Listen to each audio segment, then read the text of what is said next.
Hey folks, Nick here from Another BookTube channel, and today I'll be reviewing the comic Beneath the Trees Where Nobody Sees by Patrick Horvath. This came up on my radar thanks to the Criminality Discord. A few different people there suggested it, and the elevator pitch for this comic is fantastic because it gets really right to the point. It tells you exactly what to expect, and that is, what if Dexter took place in Zootopia? Um, so you really kind of, from that little description, if you're familiar with the show Dexter and the movie Zootopia, you should know exactly what to expect here.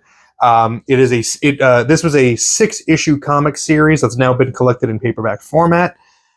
It's Patrick Horvath's first published work, which is unbelievable to me because this was terrific. This was really polished, and I was really impressed with his just storytelling abilities and his sensibility of pacing and plotting.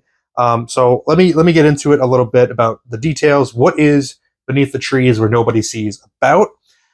It is about a small town where, well, it's set in a world where there's no humans. It's just animals doing human things. They're anthropomorphized animals. There's also still regular animals, which I thought was interesting, but doesn't really factor in too much. The main character is Samantha. She is a cuddly looking bear, but she is also a total psychopath or sociopath, and she is a serial killer. And that's revealed pretty instantly in the first issue, so that's not a spoiler.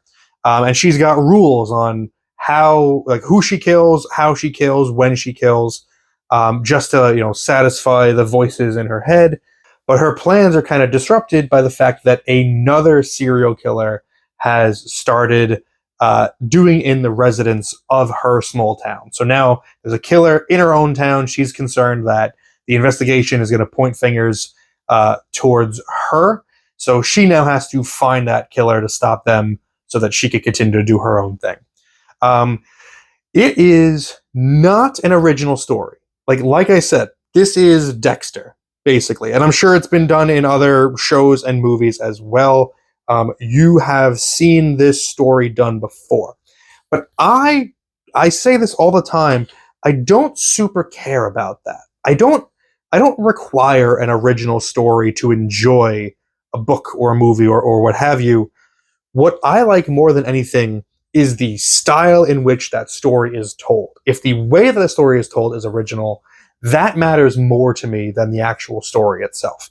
So the fact that Patrick Horvath is taking this story and packaging it in this package of cute and cuddly creatures who are killing each other and cursing and doing all that stuff, that is new to me. And it works really well. It is a great little contrast visually. There's some stuff in here that it goes really far into the bloody stuff to the point where it's a little surprising because when you first start it, you're thinking is it going to be kind of cleaned up because it's cute animals and stuff like that? And then there's a splash page where it's oh my God. All right, there's no punches being pulled here. This is a straight up disturbing horror serial killer story. It's just that the aesthetic is way different than what you expect. That might feel gimmicky to some. I admit, I do think it is almost a low-hanging fruit kind of gimmick, but I haven't seen it done before. I'm sure there's definitely been content where the characters look cute and cuddly, but the content is crazy. I think there's that show Happy Tree Friends that's similar. That's been done, I know. But with this particular story of a serial killer, I haven't seen it done quite like this. And I liked it a lot. And it's helped by the fact that, like I said, Horvath is really polished with his work right out the gate. I think the pacing and plotting of this is pretty perfect. That's a lot of P words, but it's pretty perfect. I think the rate at which new information is revealed and discovered is really clever. It's really smart.